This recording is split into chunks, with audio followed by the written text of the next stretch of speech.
지금은 아는 것이 힘이다. 시간입니다.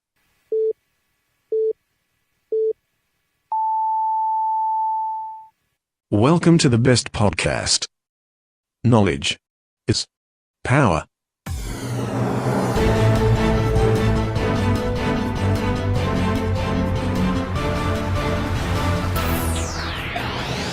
아는 것입니다. 대충 뉴스의 재석고 브리핑을 시작하겠습니다. 도대체 그 돈은 누구 겁니까?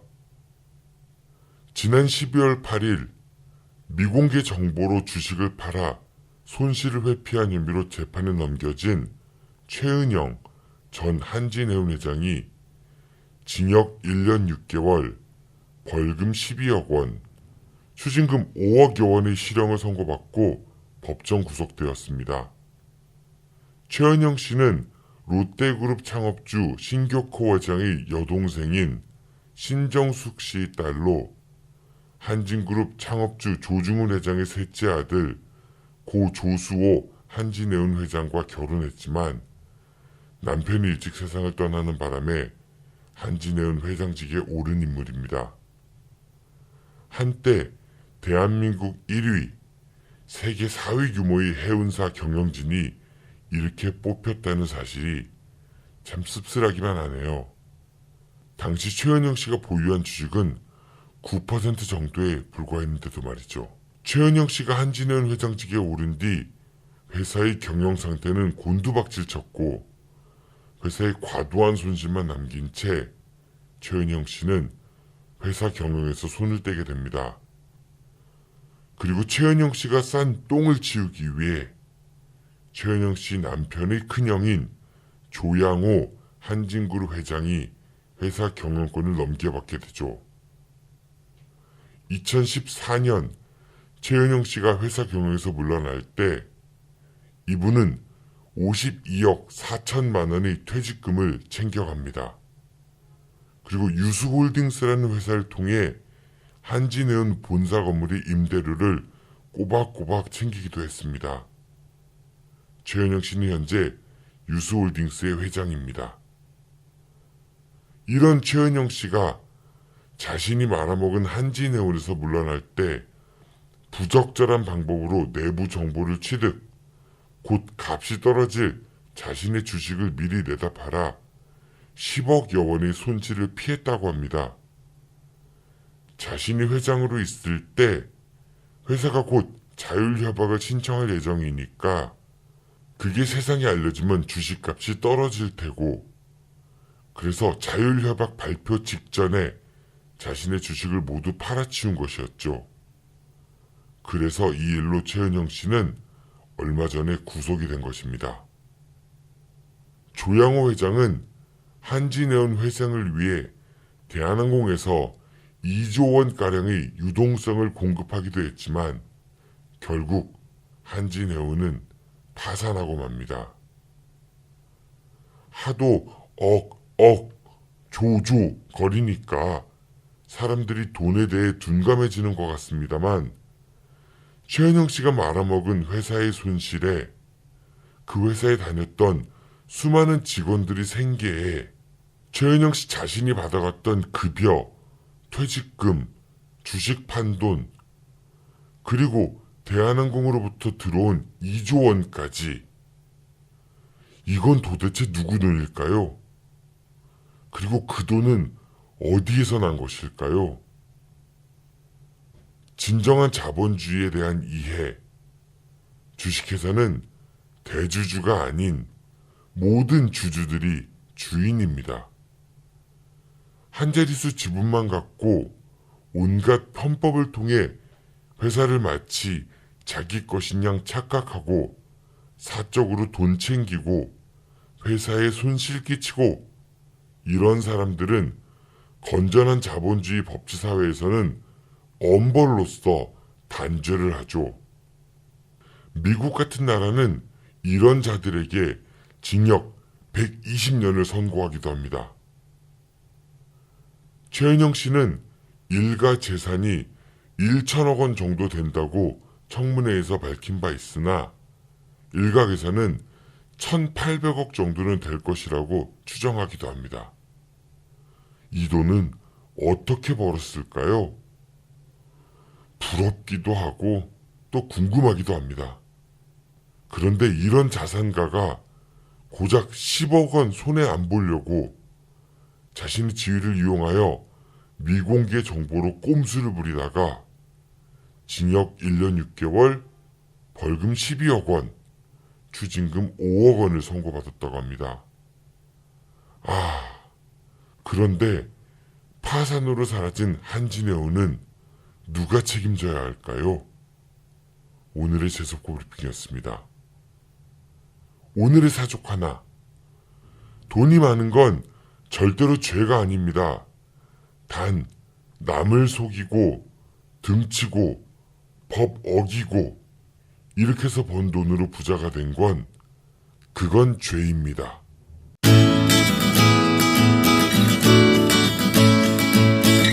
안녕하세요. 대전 충남 민원연의 이기동 사무국장입니다. 파파이스 김어순 총수의 말 한마디가 그렇게 큰 영향을 미칠 줄 몰랐습니다.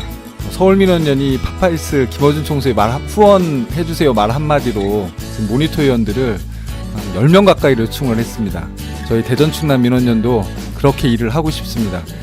아는 것이 더 힘이다. 청취자분들 대전 충남 민원연 후원 부탁드리겠습니다. 후원해주실 분들은 042-472-0681로 연락주시면 감사히 받겠습니다.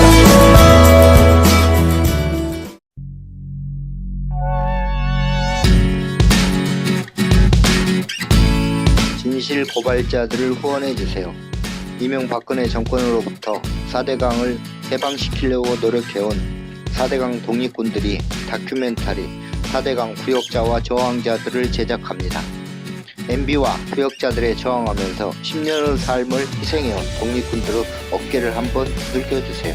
펀딩에 참여해서 오늘도 찬바람을 맞으며 죽어가는 강과 함께 아파하는 진실 고발자들을 응원해주세요.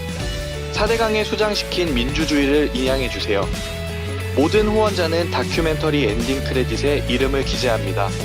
오마이뉴스 홈페이지에 접속해서 4대강 구역자와 저항자들 기사를 클릭하시고 좋은 기사 원고료 주기를 눌러주시면 됩니다. 4대강의 주인이 되어주세요.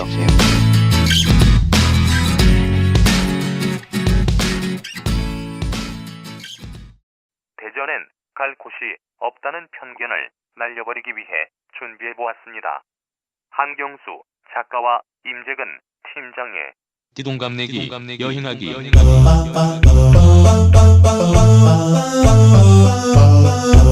여행을 좋아해서 기자 생활을 정리하고 여행 작가의 길로 들어선 66년생 말띠 한경수 작가와 대전의 역사에 푹 빠져 살고 있는 평화통일운동본부 7, 8년생 말띠 임재근 교육연구팀장이 테마를 바꿔가며 대전 여행을 떠납니다.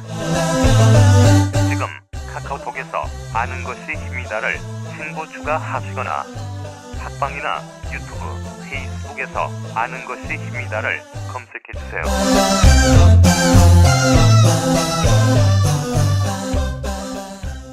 매주 금요일 우리 지역의 소식을 모아서 사회 흐름을 이해해봅니다. 주간 대충뉴스 오늘도 중도일보 임병환 기자가 함께합니다. 기자님 안녕하세요. 네, 안녕하세요. 네, 한 주 동안 어떻게 잘 지내셨나요? 요즘 송년회 한참 시즌이라서 좀 어떻게 술자리 많이 없어요?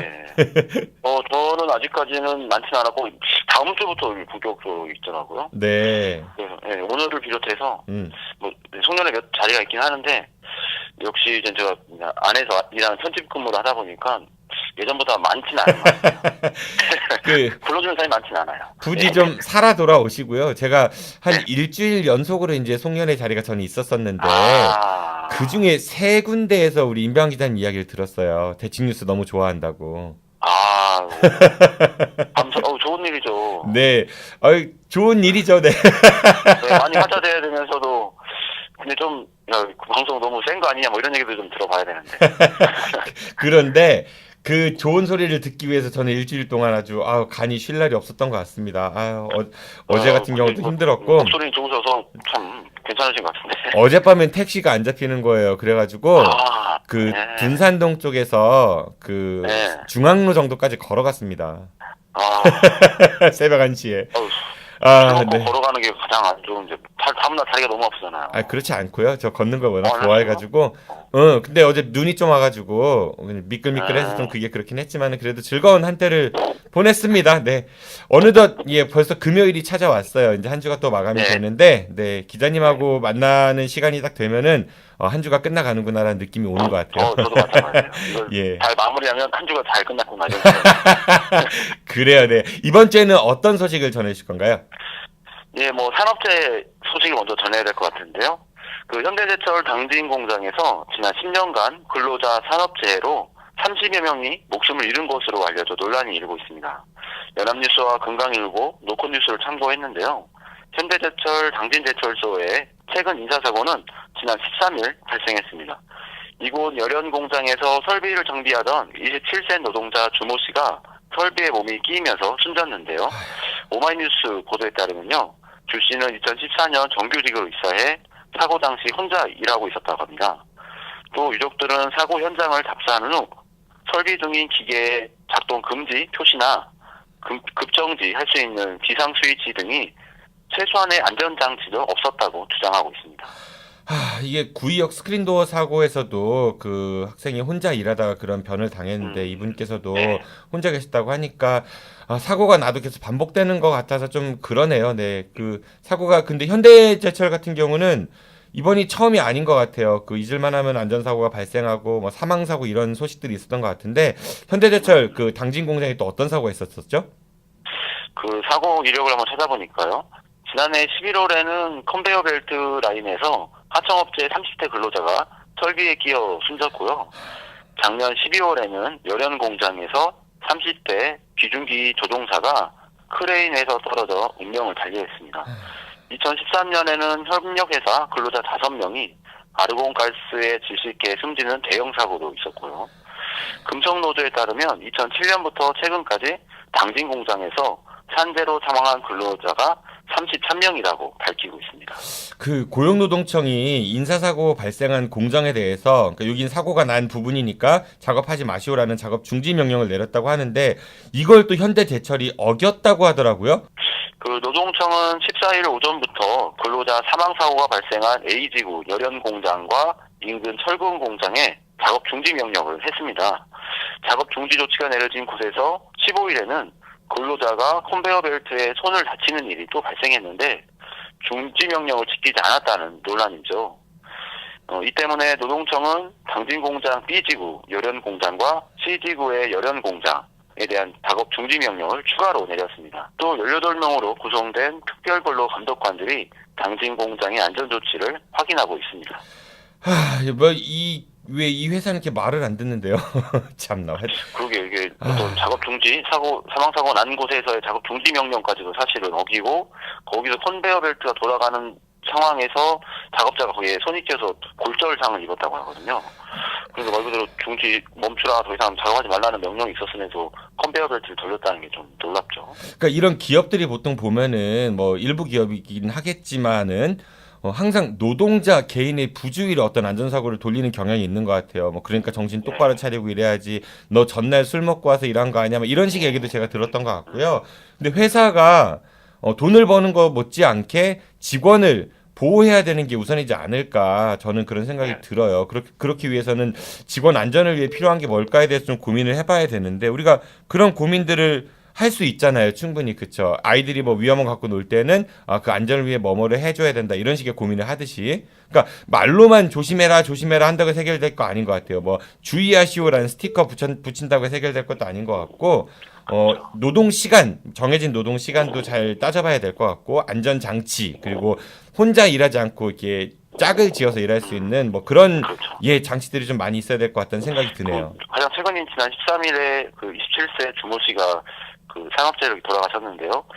여기서 보니까 주모 씨가 지금 결혼을 하셔서 최근에 부인의 임신 소식을 들었다는 뉴스도 있었더라고요. 참 좋아. 참 안타까운데, 근데 어떻게 보면 현대제철 당진 공장 어떻게 대규모 큰 기업인데요.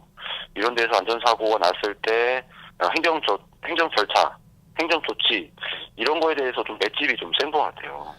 행정 조치가 이루어져도 이런 걸 좀 무시하거나 이런 걸 감내할 수 있는 어떤 규모가 좀 크다 보니까 이런 걸 좀 쉽게 여기는 게 아닌가? 뭐 이런 생각도 들더라고요. 그러니까 우리가 흔히 뭐 미국이나 이런 데서 하는 뭐 징벌적 손해배상 뭐 이런 거 있잖아요. 좀 세게 해가지고 네. 다시는 못하게끔 우리도 좀 그런 게 좀 필요하지 않을까 싶은 생각도 드네요. 근데 대충 뉴스 제가 지난주에 마무리할 때 이번 주엔 좀 좋은 소식을 좀 부탁드린다고 했는데 처음 소식부터 아주 좀 슬픈 소식을 주셔가지고 특별히 좀더 신경 쓰겠습니다. 네, 뭐 좋은 소식이 근데 별로 없나요?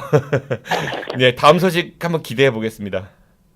예, 대전 유성 복명동에 호텔 리베라 유성이 결국 오는 31일까지만 운영하고 폐업하기로 했습니다. 이것도 안 좋은 소식이잖아요. 그런데 여기서 다시 또 저희가 잘 점검을 해봐서 희망을 좀 찾아야 되니까. 네네. 그런 의미로. 예, 전해주시죠. 호텔 리베라가 지금 31일까지만 운영하고 지금 폐업을 하기로 했는데요. 이에 지역단체와 유성구청이 경영 정상화를 촉구하고 나섰지만 너무 뒤늦게 움직이는 게 아니냐는 지적도 또 나오고 있습니다. 그 리베라 호텔 그 호텔 리베라 사태는 저희도 지난번 대충 뉴스 때 전해드린 바 있는 것 같고 그때는 뭐 호텔 측에서는 폐업 안 할 거다 그냥 경영 정상화를 하기 위해서 이렇게 하는 자구책을 마련한 중이다 이런 식의 얘기를 했던 것 같아요. 근데 결국 그렇죠. 뭐 결정된 게 없었다 뭐 이런 게 좀 넘어갔었죠. 근데 결국 사측이 이제 폐업을 선언을 한 꼴인 거고 그 유성구가 이제 지역사회 그 단체 관계자들이 서명한 정상화 이행 촉구문을 그러니까 신안 측에서 전달을 했다면서요?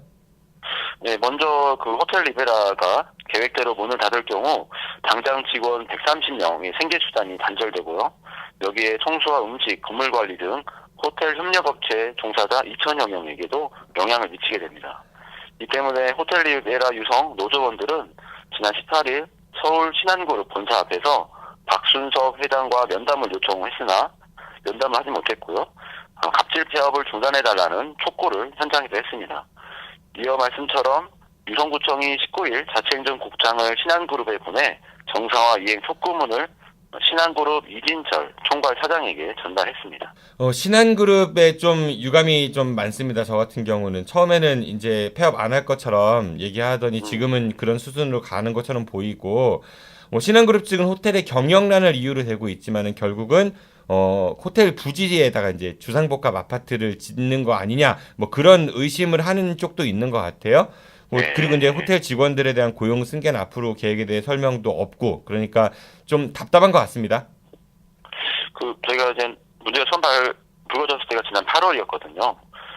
회생 방안을 논의하는 것처럼 보이더니 용봉제 전환이나 퇴직금 누진제를 없애는 등 사측이 제기한 요구사항을 노조가 전면 수용하겠다고 밝혔음에도 폐업을 선언한 것입니다.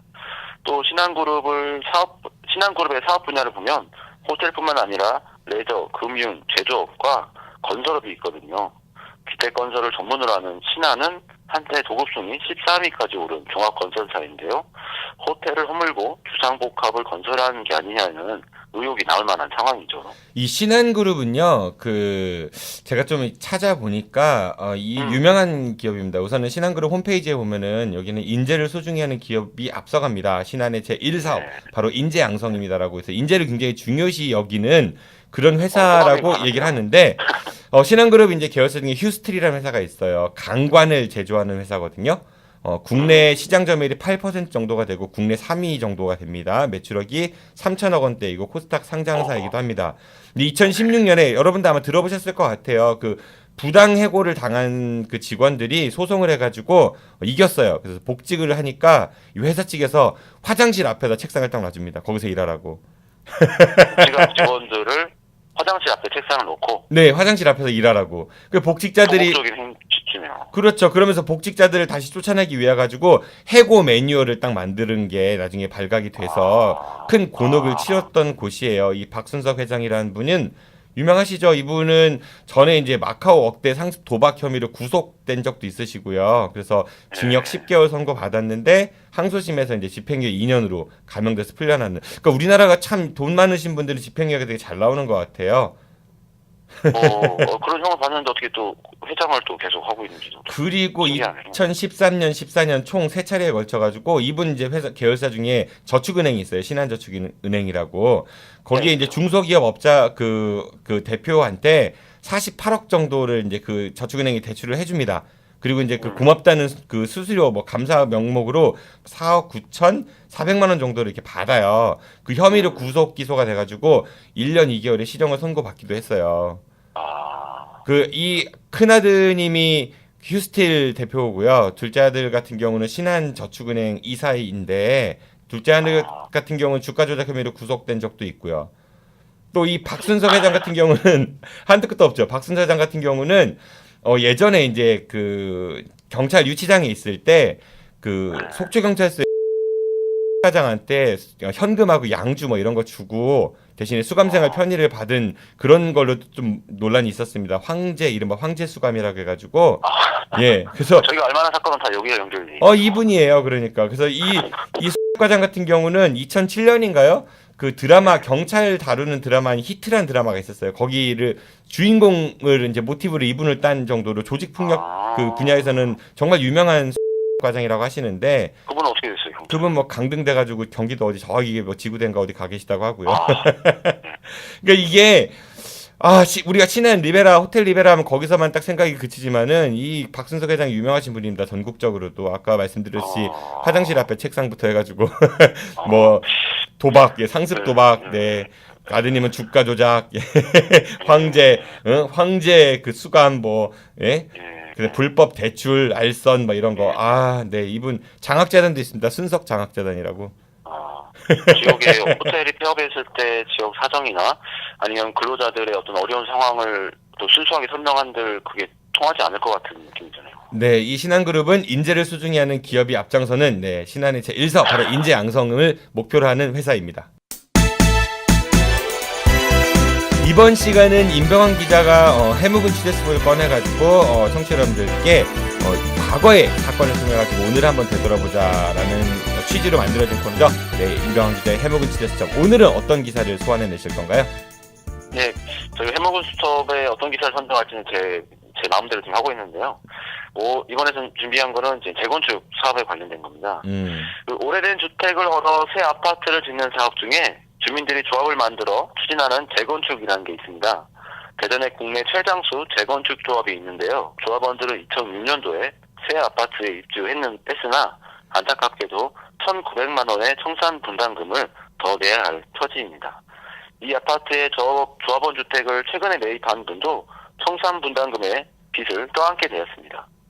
재건축 사업에서 조합원들이 조합의 빚을 떠안는 일이 최근까지 대전에서 발생하고 있어 이러한 소식을 함께 알아보겠습니다. 이거는 보내신 기사를 제가 보니까 작년 3월에 임병환 기자님께서 직접 취재 보도하신 거더라고요.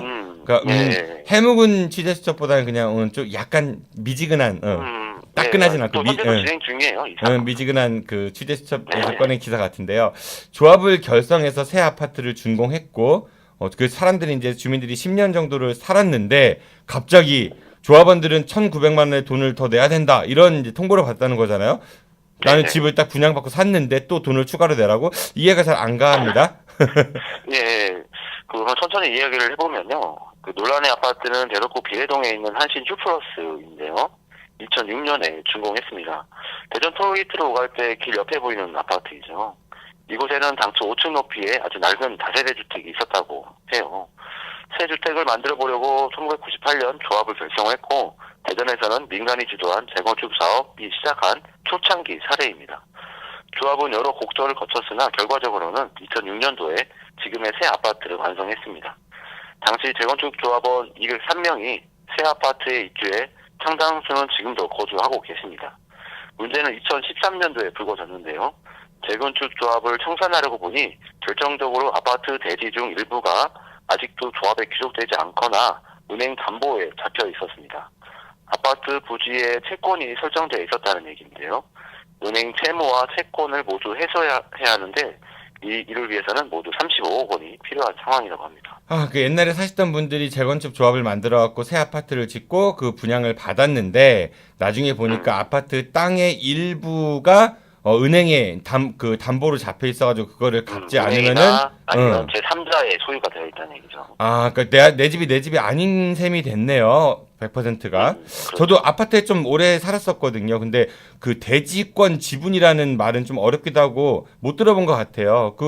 왜 다 짓고 분양 받았는데 돈을 또 내라고 하는 건지 상식적으로는 납득이 안 갑니다. 이제 아파트를 거래할 때 저희가 등기부 등본을 떼어보는데요. 대부분 아파트에 담보 설정이 있는지 소유권 거래가 어떻게 되었는지만 보잖아요. 그렇죠. 근데 중요한 게 그 대지권 지분이라는 게 있습니다. 내가 아파트 부지의 땅을 얼마만큼 가지고 있느냐를 말하는 건데요.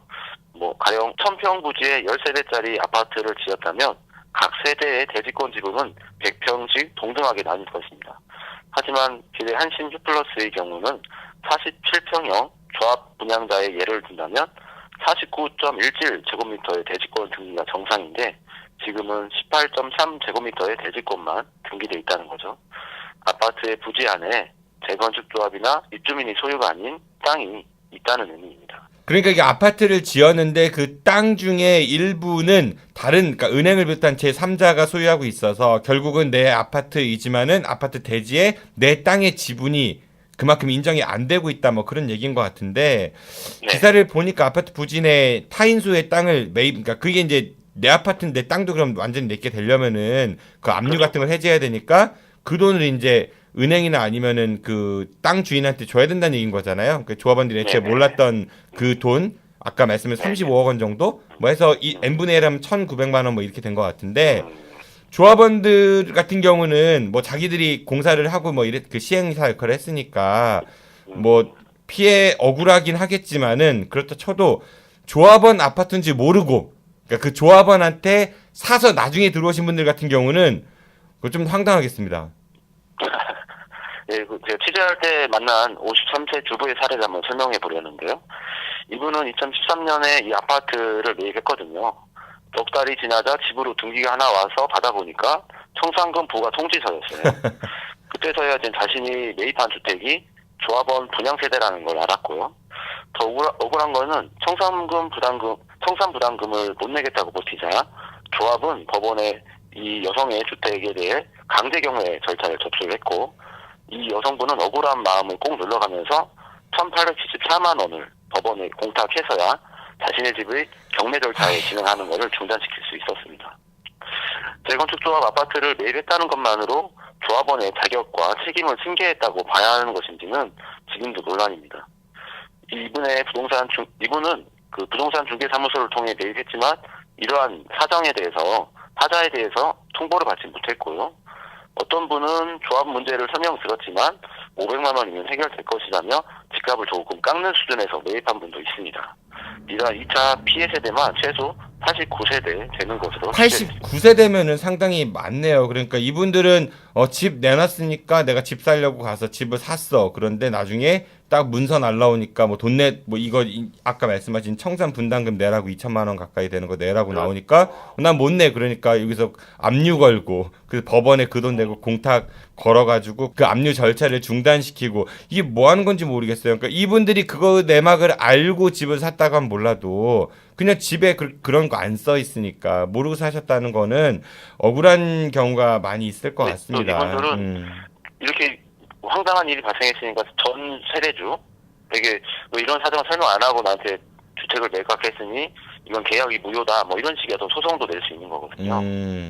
뭐 이렇게 해서 사실은 아니면 또 공인중개사한테 이런 하자 있는 상황에 대해서 설명이 없었다는 부분을 문제 제기할 수도 있고, 소송으로. 그러니까 공인중개사분들이 그래서 중개수수료 받는 거 아니에요. 그런 거 확인하라고. 네, 그렇죠. 비싸게 한 건 하면은 뭐 몇백만 원씩 받고 그렇잖아요. 집 할 때는. 예, 그래서 여기서는 지금 아주 소송 관계가 좀 복잡하게 얽힐 수밖에 없는 상황이 되어 있는 거죠. 이거는 계속 관찰해서 볼 필요가 있다는 생각이 드네요. 그 재건축 아파트를 이제 구입한다는 게 굉장히 두려워질 것 같거든요.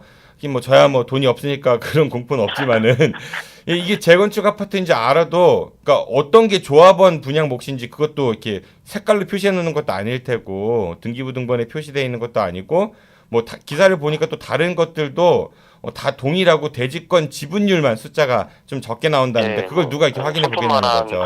크기의 칸에만 그 숫자만 좀 다른 건데, 이게 사실 알아본다는 건 굉장히 어려운 일이에요. 이게 이 비례동 아파트 말고 다른 것도 있을 것 같은데. 제가 그 당시에 취재했을 때 같이 알아봤더니 중구 대흥동에 지금 현재 자이 아파트가 멋지게 세워져 있는데요.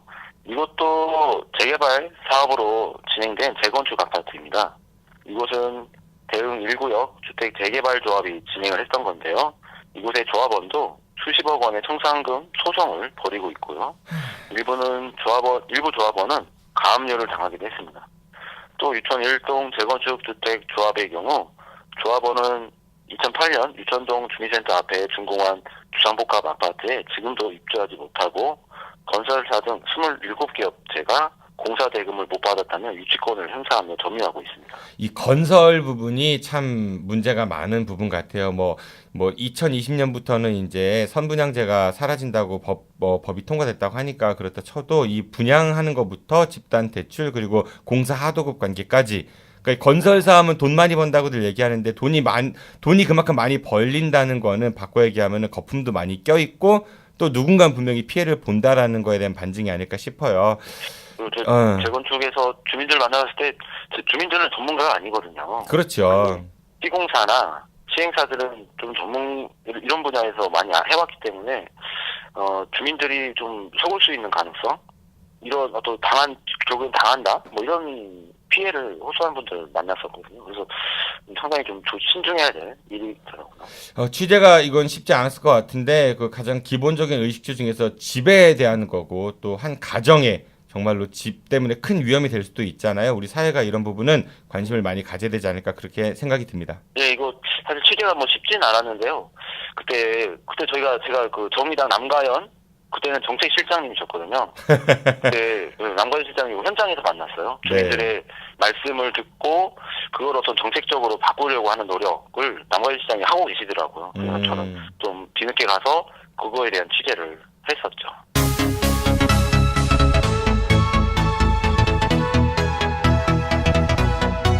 자, 이번 시간은 한 주간의 주요 뉴스 중에 달린 댓글을 소개해드리는 시간이죠. 오늘은 뉴스원에서 난 기사입니다. 2017년 12월 21일 종교활동비 신고하되 세금은 안 물린다 시행령 수정이라는 기사입니다. 기사 내용은 종교인 소득증에서 이제 내년부터 종교인들이 이제 세금을 내기로 했죠. 국민 계세주의 저희가 여러 번 말씀드렸지만은 종교 활동비 그러니까 이거는 내 개인 생활비가 아니라 종교 활동을 위해서 쓰인 그런 돈들도 신고는 하게 돼 있지만 세금은 안 물린다라는 거거든요.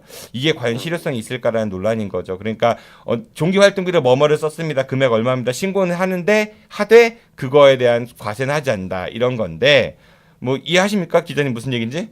네, 이해하죠. 이해하는데 뭐라고 할까요? 그러니까 종교 예를 들어 가지고 내가 목사님인데 4천만 원의 소득을 얻었는데 그중에 2천만 원 내가 종교 활동 하는데 썼다 이건 거지. 그러면은 2천만 원은 뭐뭐 썼습니다라고 신고를 하면은 내 소득은 4천만 원이 아니라 2천만 원에 대한 과세만 하겠다 이런 얘기인 거거든요. 쉽죠? 근데 여기 관련 댓글을 좀 소개해 드릴게요. 네이버 아이디 EHCH 땡땡땡땡님은요. 종교인들 양심적이라고 믿는 국민은 없다. 일반 국민과 형평성에 어긋나지 않게 과세하세요. 그러니까 종교인들이 좀 그동안 우리 국민들하고의 어떤 신뢰관계가 많이 틀어져 있구나라는 생각이 듭니다. 정말 좋은 감정을 갖고 있지 않은 분들도 많은 것 같거든요. 그리고 아이디 JJAP 땡땡땡땡님은요. 개소리 하지 말고 일반회사랑 똑같이 세금 걷어야지 무슨 요즘 종교단체가 종교단체냐? 주식회사 예수지. 이런 글을 남기신 분도 있고요. 근데 글씨가 되게 웃겨요. 괄호 열고 주, 괄호 닫고 예수. 좀 정말 속상할 것 같아요. 그 독실한 기독교 신자분들이 이런 걸 보시면은. 그리고 아이디 LEES 땡땡땡땡님은요. 왜 종교인들은 세금을 안 내나요? 통아이교. 그 영문자 아이를 쓴다. 아마 이렇게 통교 얘기하는 것 같아요. CG. 이거는 얘기하는 것 같죠. 등등 다들 돈을 벌어 쓰고 싶은데 쓰는데 그러니까 돈 벌어 쓰고 싶은데 쓰는데 왜 세금을 안 내냐. 세무조사 해보시던지요. 내 말이 틀리나 이런 얘기 있고요. 아이디 SSGO 땡땡땡땡님은요. 반대는 기독교가 하는데 왜 사진 이걸 쓸까? 라고 했어요. 이 기사에 딸린 사진이요. 김동연 부총리하고 어떤 스님하고 같이 악수하신 장면이거든요. 그러니까 반대는 기독교가 하는데 왜 사진은 그 불교 사진 그 승려랑 찍은 사진을 올렸냐 이제 그런 비판인 것 같아요. 물타기 아니냐 이런. 세금 내는 거에 대해서 오히려 적극적으로 내겠다고 하는 것도 있었잖아요. 그렇죠. 천주교나 불교는 이렇게 협조하겠다 이런 입장을 밝혔었지요. 일부 기독교입니다. 일부 기독교 정말로. 근데 그런 이제 이 기사에서 사진을 선택할 때 왜 이렇게 했냐라고 하는 물타기가 아니냐 이런 식의 의도가 있으신 것 같아요. 이분은요. 그리고 아이디 S556 땡땡땡땡님은 요새 종교가 종교냐? 대물림 기업이지. 과세하라. 이런 얘기 있습니다. 정말 그 종교 대형교회 그 세습은 큰 문제죠. 요즘에도 계속 나오고 있고요. 우리나라 가장 크다는 여의도 순복음교회부터 해가지고 많습니다. 그리고 아이디 GUST 땡땡땡땡님 세금도 안 낼 거면 신고를 뭐하러 하냐? 네, 좀 그러게요. 그게 핵심이네요. 전곡을 찌르는 말 같아요. 그리고 아이디 TNRE 땡땡땡땡님은요. 죄다 활동비라고 신고할 기세 이렇게 쓰셨어요. 그렇죠. 그걸 하자고 되는 거죠. 그렇죠. 4천만 원 벌었는데 대상인데 그걸 활동비라고 신고해서 납세를 피하는. 예를 들어가지고 편법이 적용되지 않을까. 임병환 기자가 그 어떤 목사님의 친구인데 같이 저녁에 밥 먹고 술 마셨는데 포교 활동을 했다, 뭐 선교 활동을 했다 이렇게 얘기할 수도 있으니까. 그렇죠. 그리고 아이디 ANDX 땡땡땡땡님은요. 종교 통해서 탈세하고 비자금 조성하는 것들이 국회에 드글드글할 텐데 과세가 될 리 있나? 크크. 뭐 이런 얘기를 하셨습니다. 보통 이게 우리가 아까도 뭐 우리 그 기업 얘기도 했지만은 재단 설립이나 아니면 그 종교 기관을 통해 가지고 탈세하고 돈 세탁하는 경우들이 굉장히 많잖아요. 그거를 비꼬는 분 같아요. 네. 그리고 아이디 SHLV 땡땡땡땡님은요. 이거 발음 잘해야 됩니다. 잣같네. 잣같네입니다. 잣같네. 네. 예, 딱 세 마디 쓰셨고요. 아이디 SUNG 땡땡땡땡님. 예. 결국 또 반복이군. 뭔가 바뀔 것처럼 이슈화하고 변화는 없음. 시내에 의리의리 교회 건물 그만 좀 허가합시다. 뭔 맨날 생겨 교통 혼잡시키는데 세금도 안 내면서 라는 비판을 하셨습니다. 씁쓸하네요. 좀 잠깐의 유예를 준 거라고 저는 봐요. 말 그대로 신고를 하되 지금은 세금을 물리지 않겠다는 말은 뭐 2, 3년 정도의 유예 기간을 두고 다시 그때 법 개정을 통해서 할 수 있다. 어떻게 보면 문을 열었다는 게 의미가 있으니까. 글쎄요, 과연 그럴까요? 김영란법을 보면 저는 김영란법 이번에 시행령 바뀌는 거 보면서 저는 조금 저는 조금 의심도 듭니다. 네, 기자님 오늘도 고생 많으셨고요. 네, 다음 주 금요일에는 정말 기쁜 뉴스를 가지고 뵀으면 좋겠습니다. 네, 알겠습니다. 네, 고맙습니다. 안녕히 가십시오. 네, 수고하셨습니다. 지금까지 대충뉴스의 중도일보 임병환 기자였습니다. 내일은 IMTV의 띠동갑 내기 여행하기 대전과 전쟁편 4부가 여러분들을 찾아갈 예정입니다. 너무나도 아픈 역사의 현장, 산내 골령골 이야기, 그리고 한국전쟁 당시 치열했던 전투 흔적을 고스란히 안고 있는 마달령 부계의 세천 터널 등을 만나보실 수 있습니다. 내일 방송을 통해 확인해 보시기 바라고요. 지금까지 진행의 정진호였습니다. 청취해주셔서 고맙습니다. 안녕히 계십시오. I'll be back.